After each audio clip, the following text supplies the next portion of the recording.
Sarcoma cancer అవగాహన మాసం సందర్భంగా అతివ ఆరోగ్యమే అందరి భాగ్యం ప్రత్యేక కార్యక్రమంలో doctor Tejaswini DM medical oncology వీరితో ముఖాముఖి వింటారు. వినగానే భయపడే పదం క్యాన్సర్. క్యాన్సర్కి చికిత్స ఉంది అని తెలిసినా ఆ వ్యాధి సోకింది అని తెలియగానే మనోధైర్యం కోల్పోయి ఆరోగ్యాన్ని మరింత జటిలం చేసుకునేవారే ఎక్కువ. ముఖ్యంగా మహిళలకు సంబంధించిన సర్వైకల్ క్యాన్సర్, బ్రెస్ట్ క్యాన్సర్ విషయాలలో తగిన జాగ్రత్తలు తీసుకుంటే వ్యాధిని అరికట్టవచ్చు అంటారు వైద్య నిపుణులు. ఈ సర్వైకల్ క్యాన్సర్ గురించి మరింత అవగాహన కల్పించడానికి మనతో స్టూడియోస్లో ఉన్నారు ప్రముఖ క్యాన్సర్ వైద్య నిపుణులు డాక్టర్ తేజస్విని. హెచ్సిజి క్యాన్సర్ సెంటర్లో వైద్య నిపుణురాలిగా సేవలందిస్తున్న డాక్టర్ గారి ద్వారా మరిన్ని విషయాలు తెలుసుకుందాం. నమస్తే డాక్టర్. నమస్తే అండి. క్యాన్సర్ అనే పదం వింటేనే చాలా మంది భయపడిపోతూ ఉంటారు. క్యాన్సర్ కన్నా కూడా దానికి చికిత్స అంటే ఇంకా భయపడిపోతూ ఉంటారు. సో ఒక క్యాన్సర్ వైద్య నిపుణురాలిగా దాదాపు దశాబ్ద కాలంగా ఈ క్యాన్సర్ వ్యాధికి చికిత్స అందిస్తూ ఎందరికో స్వాంతన కల్పిస్తున్న మీరు మా స్టూడియోస్కి వచ్చి వీటి గురించి మాకు మా శ్రోతలకి అవగాహన కల్పించడం సంతోషం అండి. మరి ముందుగా అసలు క్యాన్సర్ అంటే ఏంటి, ఆ వ్యాధి రావడానికి కారణాలు ఏమిటండి? క్యాన్సర్ అంటే అసలు ఆగకుండా అన్కంట్రోల్డ్గా పెరిగేదాన్ని క్యాన్సర్ అంటారు. అంటే ఎలా అంటే మనకి నార్మల్గా ఏదైతే సెల్స్ గ్రో అవుతూ ఉంటాయో బాడీలో, ఆ సెల్స్కి మనకి కంట్రోల్ లేకుండా గ్రో అవ్వడాన్నే దాన్నే అన్కంట్రోల్డ్ గ్రోత్ అంటే క్యాన్సర్ అని మనము విభజిస్తాం. ఈ క్యాన్సర్లో ఏంటంటే రకరకాల స్టేజెస్ ఉంటాయి. ఫస్ట్ స్టేజ్ నుంచి ఫోర్త్ స్టేజ్ ఫైనల్ స్టేజ్ అంటారు. సో ప్రతి క్యాన్సరు రకరకాలుగా గ్రో అవుతుంది డిఫరెంట్ బాడీలో డిఫరెంట్ ప్లేసెస్లో.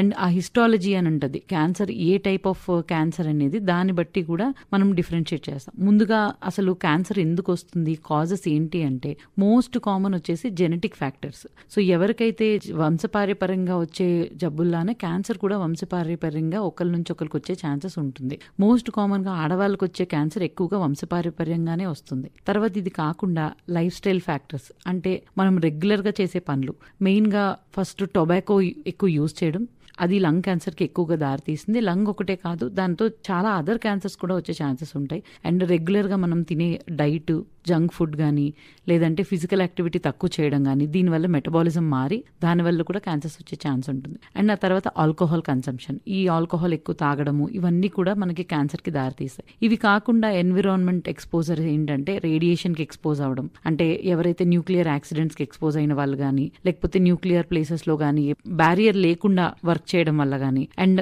Others like chemicals, asbestos factory అని, తర్వాత ఫార్మాల్డిహైడ్, బెంజీన్ ఇలాంటి ఫ్యాక్టరీలో పనిచేసే వాళ్ళు. ఇవి కాకుండా కొన్ని క్యాన్సర్లు ఇన్ఫెక్షన్ ద్వారా వస్తాయి. లైక్ హ్యూమన్ పాపిల్లోమా వైరస్ అంటారు, అది మనకి సర్వైకల్ క్యాన్సర్ కి main one of the cause.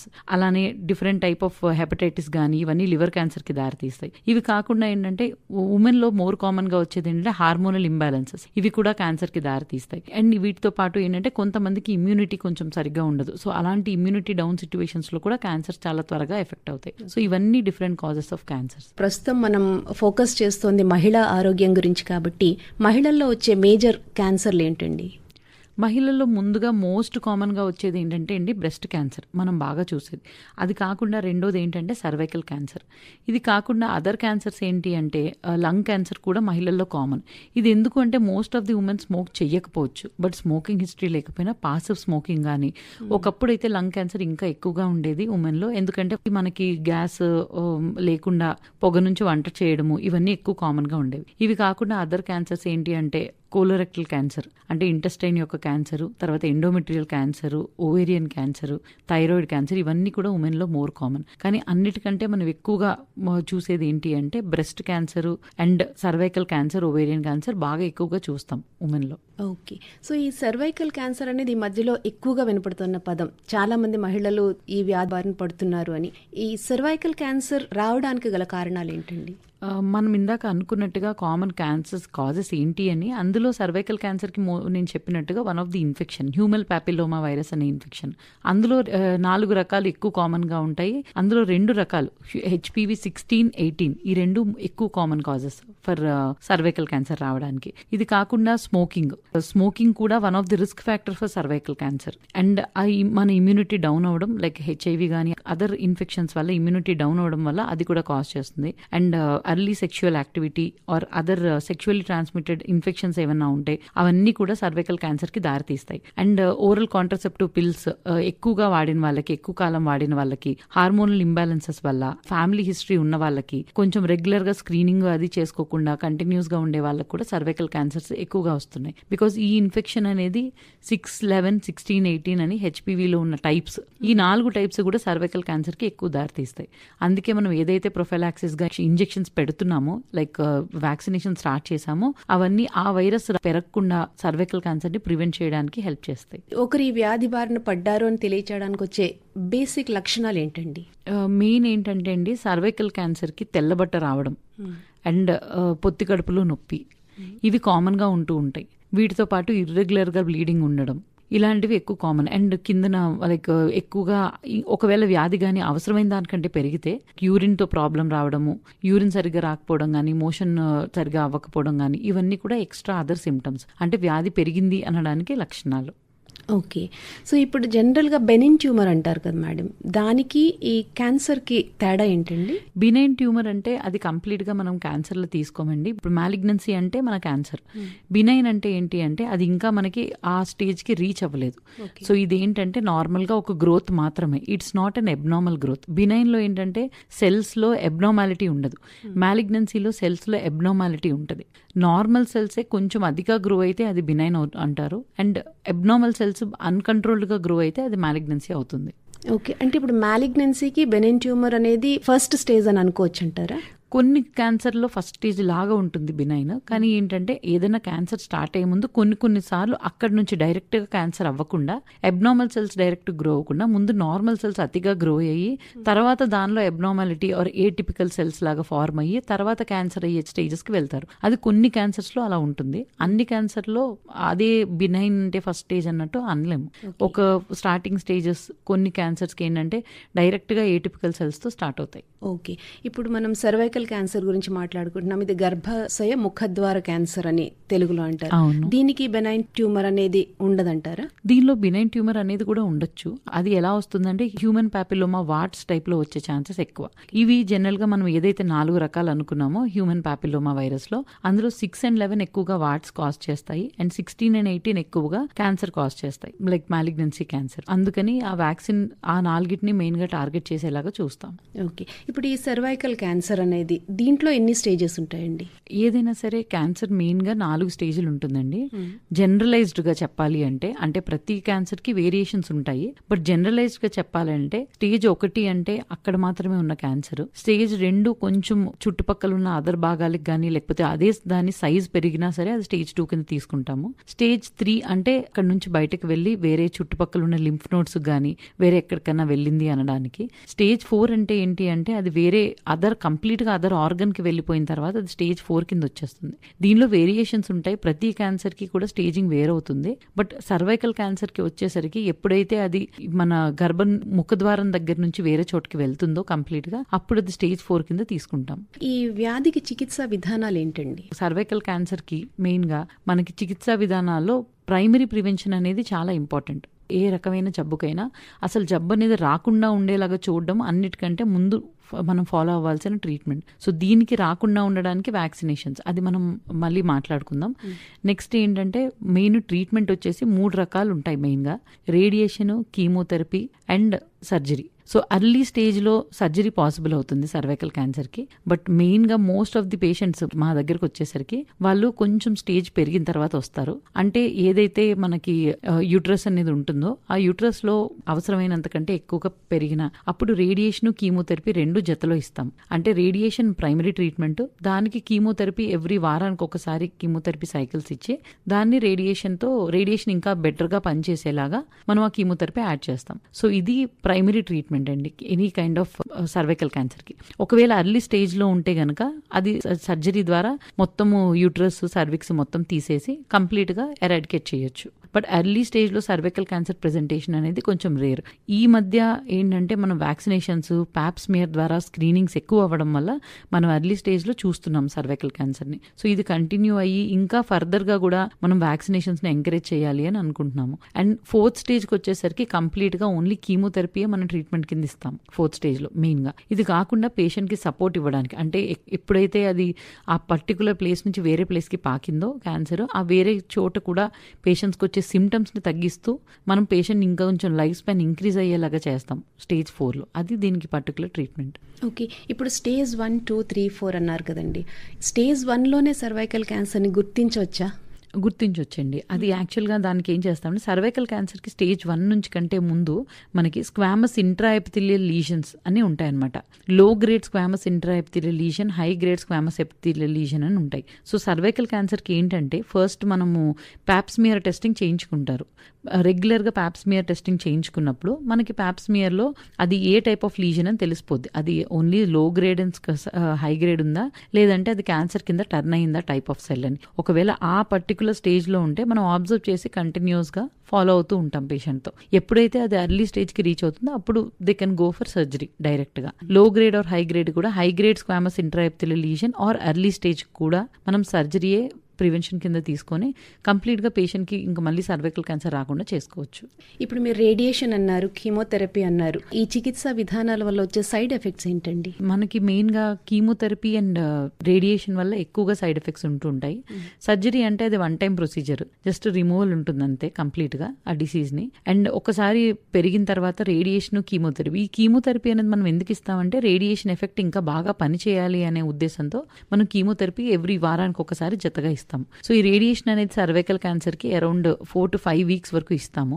And weekly ఒక 5 doses వరకు. ఇప్పుడు ఏమవుతుందంటే జనరల్ గా రేడియేషన్ ఒక పర్టికులర్ భాగంలో ఇచ్చినప్పుడు మాక్సిమం వరకు ఆ పర్టికులర్ క్యాన్సర్ కి మాత్రమే మనం స్క్రీన్ చేసుకొని దానికి మాత్రమే రేడియేషన్ ఇస్తాం. ఒక్కొక్కసారి ఏమవుతుందంటే ఆ స్పేస్ పక్క చిన్న ఆర్గన్స్ కి కొంచెంగా ఎఫెక్ట్ అవుతుంది లైట్ గా.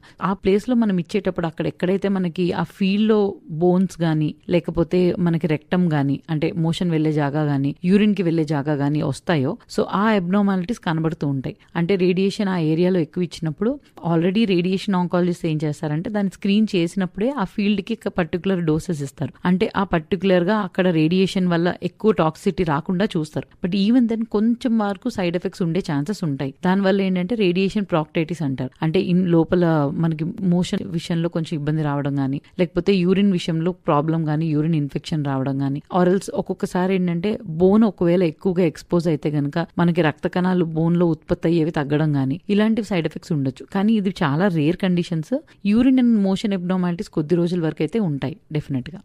అండ్ దీంతో పాటు మనం కీమోథెరపీ ఏదైతే వారానికి ఒకసారి ఇస్తామో ఆ కీమోథెరపీ వల్ల కొన్ని పాటు సైడ్ ఎఫెక్ట్స్ ఉంటాయి. లైక్ కౌంట్ డౌన్ అవ్వడము, అంటే టోటల్ ఇమ్యూనిటీ సెల్స్ డౌన్ అవ్వడము, ఆ టైంలో పేషెంట్ కి ఫీవర్ కానీ అలాంటివి ఏమైనా రావడము, లేదంటే కాళ్ళు చేతులు తిమ్మిర్లు పెట్టడము మనం ఇచ్చే కీమోథెరపీ కొంచెం సైడ్ ఎఫెక్ట్స్ వల్ల, లేకపోతే అప్పుడప్పుడు జ్వరం రావడము, ఇలాంటి చిన్న చిన్న సైడ్ ఎఫెక్ట్స్ ఉంటూ ఉంటాయి. ఆర్ వామిటింగ్స్ కానీ, లూజ్ మోషన్స్ కానీ. సో మేము ఎప్పుడు కీమోథెరపీ ఇచ్చినా, రేడియేషన్ ఇచ్చినా కంపల్సరీ ఆ సైడ్ ఎఫెక్ట్స్ కి ముందుగానే ప్రొఫైలాక్టిక్ గా మెడిసిన్స్ పెడతాం.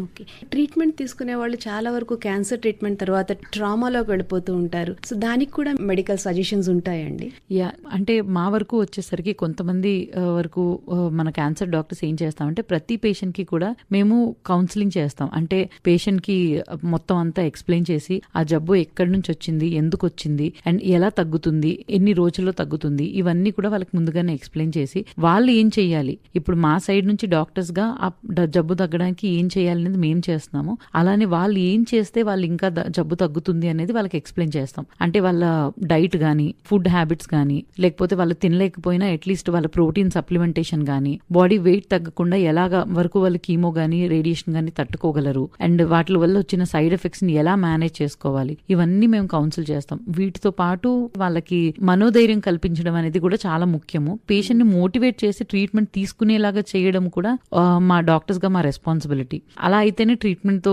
పేషెంట్ కి తగ్గుతుంది. అలానే మేము ఇచ్చే ట్రీట్మెంట్ కూడా వాళ్ళకి వర్క్ అవ్వాలి. సో ఇది కూడా one of the part of our treatment అని అనుకుంటాము. కొన్ని చోట్ల ఎలా ఉంటుందంటే లైక్ డైరెక్ట్ గా డాక్టర్స్ చేయకపోయినా సైకోథెరపిస్ట్ ఉంటారు, వాళ్ళు పేషెంట్ ని మోటివేట్ చేసి ఇవన్నీ వాళ్ళు కూడా చేస్తూ ఉంటారు. Okay. So it is a part of our profession. ఈ సర్వైకల్ క్యాన్సర్కి వ్యాక్సినేషన్స్ వచ్చాయి అంటున్నారు. దీని గురించి చాలా వరకు అవగాహన లేదండి. అంటే ఏ స్టేజెస్లో వేయాలి లేడీస్కి అనేది. సో వ్యాక్సినేషన్స్ గురించి ఏ టైం స్లాట్స్లో అది వేయాలి అనేది ఒకసారి ఎక్స్ప్లెయిన్ చేస్తారు.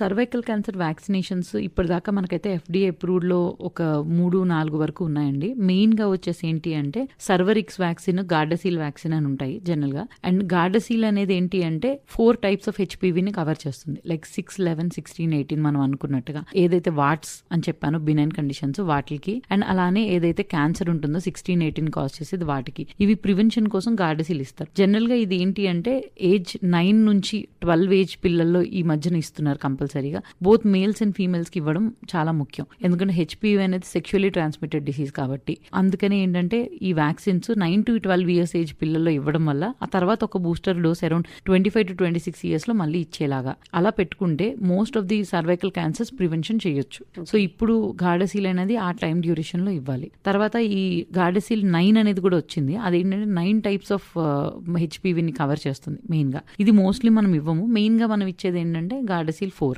తర్వాత సర్వరిక్స్ అనేది ఓన్లీ 2 టైప్స్ ఆఫ్ HPVకి పనిచేస్తుంది. మెయిన్ గా క్యాన్సర్ కి 16, 18 కి మాత్రమే పనిచేస్తుంది. ఇది కూడా ఏంటంటే 9 to 12 ఇయర్స్ వాళ్ళలో ఇచ్చి మళ్ళీ 25 ఇయర్స్ కి ఇస్తాం. అంటే 9 to 12 అనేది ఏంటంటే first time before getting exposed అన్నట్టు వాళ్ళకి ఇవ్వడం మంచిది అనే ఉద్దేశంతో వాళ్ళకి 9 to 12 ఇయర్స్ అమ్మాయిలకి కానీ అబ్బాయిలకి కానీ ఇవ్వడం చాలా మంచిది. ఓకే. ఇప్పుడు prevention is better than cure. So అసలు ఈ వ్యాధి వచ్చి రేడియేషన్ వరకు వెళ్ళి కీమోథెరపీ వెళ్ళి సర్జరీకి వెళ్లకుండా ఈ వ్యాధి బారిన పడకుండా ఉండాలి అంటే తీసుకోవాల్సిన జాగ్రత్తలు ఏంటండి? మెయిన్గా ఈ వ్యాధి బారిన పడకుండా ఉండడానికే మనం ఈ వ్యాక్సినేషన్స్ అనేది ఇస్తున్నాం. ఎందుకంటే ఈ హ్యూమన్ పాపిలోమా వైరస్ అనేది ఎనీ టైప్లో మనకి స్ప్రెడ్ అయ్యే ఛాన్సెస్ ఉన్నాయి. సో అందుకే 21 ఇయర్స్ దాటిన తర్వాత అలా రాకుండా ఉండడానికి సో మనం అర్లీగానే 9 to 12 ఇయర్స్ ఏజ్లోనే ఈ వ్యాక్సినేషన్ ఫస్ట్ అనేది ఇచ్చేస్తూ ఉంటాం.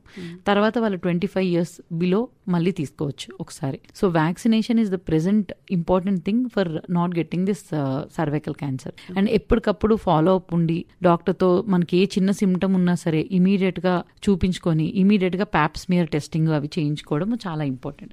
సో ఈ ప్యాప్స్మియర్ టెస్ట్ అనేది ఏంటంటే one of the preventive measure మనం తీసుకునేది దీనికి. సో ప్యాప్స్మియర్ టెస్ట్ అనేది ఏంటంటే సర్వైకల్ క్యాన్సర్ లో కంపల్సరీ చేయించుకుంటే మంచిది. అండ్ అది కూడా ఏంటంటే 21 to 65 ఇయర్స్ ఏజ్ లో ఎవ్రీ 3 ఇయర్స్ ఒక్కొక్కసారి కంపల్సరీగా ప్యాప్స్మియర్ అనేది చేయించుకోవాలి. అండ్ 30 to 65 ఇయర్ ఉమెన్ మధ్యలో కూడా ఇంపార్టెంట్. అండ్ ఈ ప్యాప్స్మియర్ తో పాటు ఏంటంటే 30 to 65 ఇయర్స్ వల్ల HPV టెస్టింగ్ కూడా చేయించుకుంటే మంచిది. HPV అంటే హ్యూమన్ పాపిలోమా వైరస్ డైరెక్ట్ గా టెస్ట్ చేస్తామన్నమాట DNAని.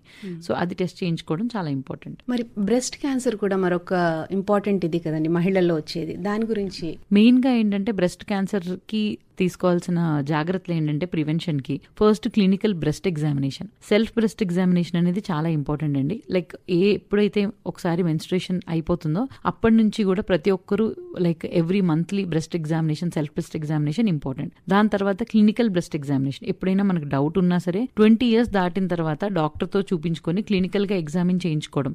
ఎవ్రీ 1 year కి 3 years వరకు కూడా ఎవ్రీ ఇయర్ చేయించుకోవడం ఇంపార్టెంట్. అది కాకుండా నెక్స్ట్ ఏంటంటే మ్యామోగ్రఫీ. మ్యామోగ్రఫీ అనేది ఏంటంటే అడల్ట్స్ లో మోర్ దెన్ 40 ఇయర్స్ వాళ్ళలో చేస్తారు జనరల్ గా. మనకి ఏ చిన్న లంప్ ఉన్నా సరే మనం ట్రిపుల్ అసెస్మెంట్ అనేది చేసుకోవడం ఇంపార్టెంట్. ట్రిపుల్ అసెస్మెంట్ అంటే క్లినికల్ గా మనకు self breast examination and doctor తో ఎగ్జామినేషన్ చేయించుకోవడం. అండ్ ఇంకొక సెకండ్ థింగ్ ఏంటంటే రేడియోలాజికల్ గా అంటే అల్ట్రాసౌండ్ గానీ లేకపోతే మ్యామోగ్రఫీ ద్వారా గానీ ఆ బ్రెస్ట్ లంప్ ఏ టైప్ అనేది చూసుకోవడం. అండ్ థర్డ్ ఏంటంటే బయాప్సీ చేయించుకోవడం. అది మీకు బినైనా మ్యాలిగ్నెంటా అనేది పక్కన పెట్టి ఈ ట్రిపుల్ అసెస్మెంట్ అనేది ప్రతి స్మాల్ బ్రెస్ట్ లంప్ కి చేయించుకుంటే most of the breast cancers ని మనం ఎర్లీ స్టేజ్ లో డిటెక్ట్ చేసుకుని పేషెంట్ కి ఫుల్ లైఫ్ స్పాన్ ఇవ్వచ్చు. సర్వైకల్ క్యాన్సర్ కి హైజీన్ పరంగా తీసుకోవాల్సి, సర్వైకల్ క్యాన్సర్ కి హైజీన్ పరంగా అంటే లైక్ వెజనల్ హైజీన్ చాలా ఇంపార్టెంట్.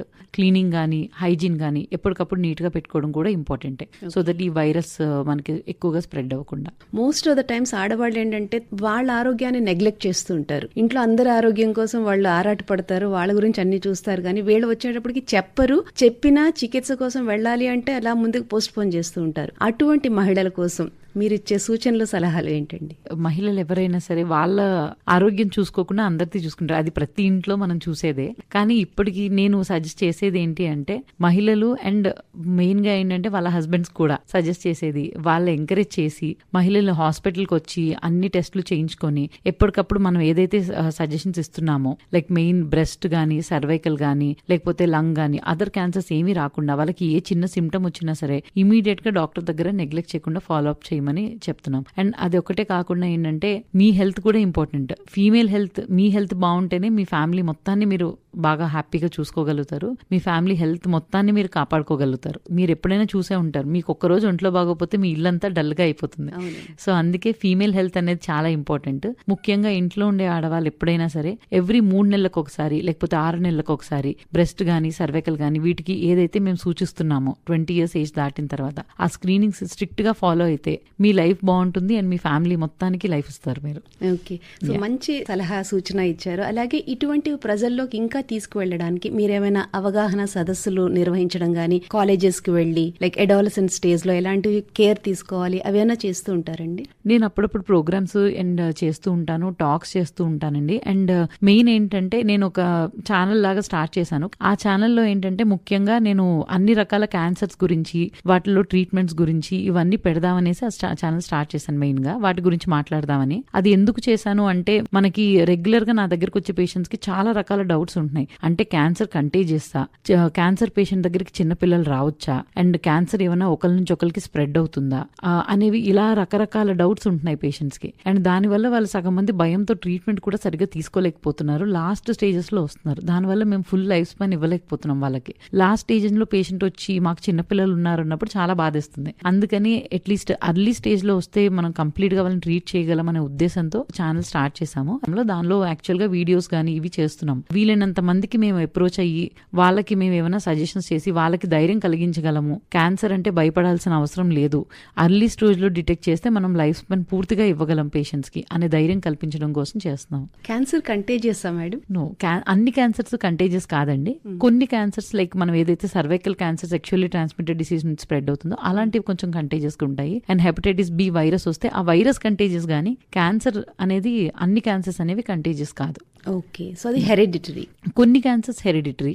జెనెటిక్ అనేది one of the part of cancer etiology. అంటే క్యాన్సర్ ఎందుకు వస్తుంది అనడానికి ఒక రకమైన కారణం జెనెటిక్. అందరికీ అదే కాదు. ఏమవుతుందంటే కొన్నిసార్లు మనం ఏదైతే అవుట్ సైడ్ అనుకున్నాం, మనం జంక్ ఫుడ్ కానీ, లేదంటే బయట మనము ఇంతకు ముందు అనుకున్నట్టు కెమికల్ ఎక్స్పోజర్స్ కానీ, రేడియేషన్ ఎక్స్పోజర్ కానీ, వీటి వల్ల ఏమవుతుందంటే మన జీన్ లో చిన్న మార్పిడి జరిగి అప్పుడు దాని వల్ల క్యాన్సర్ కాజ్ అయ్యే ఛాన్స్ ఉంటుంది. దాన్ని సోమాటిక్ క్యాన్సర్స్ అంటారు. సో అది సోమాటిక్ కి జెనెటిక్ కి ఇది డిఫరెంట్. జెనెటిక్ జీన్ వల్ల వచ్చిన, సోమాటిక్ అంటే మన జీన్ లో మార్పిడి వల్ల వచ్చేది. ఆల్రెడీ జర్మ్ లైన్ అంటే మన పేరెంట్స్ గానీ లేకపోతే ఎవరైనా మన ఫ్యామిలీలో ఇంతకు ముందు వాళ్ళ జీన్ లో మార్పిడి జరిగి వాళ్ళకి వచ్చిన క్యాన్సర్ మనకి స్ప్రెడ్ అయితే అది జర్మ్ లైన్ అంటారు. సో జెనెటిక్ లో డిఫరెంట్ టైప్స్ ఉన్నాయి. ఇంకా ఒక ఆవిడకి క్యాన్సర్ ఉందండి, సర్వైకల్ క్యాన్సర్. వాళ్ళ అమ్మాయి కన్సీవ్ అయ్యింది. సో అమ్మమ్మకు ఉంది కాబట్టి ఈ కన్సీవ్ అయినప్పుడు ఈ ఎంబ్రియానిక్ స్టేజ్ లోనే వీటిని డిటెక్ట్ చేసి తగ్గించే ఛాన్సెస్ ఏమైనా ఉన్నాయంటారా?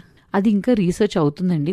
దానికే మనం ఏం చేస్తున్నారంటే ఎంబ్రియానిక్ స్టెమ్ సెల్స్ ని కూడా స్టడీ చేస్తున్నారు. ఒకవేళ ఆ స్టేజ్ లోనే మనం క్యాన్సర్ ప్రివెన్షన్ ఏమైనా చేయొచ్చా అని. That is still going under research.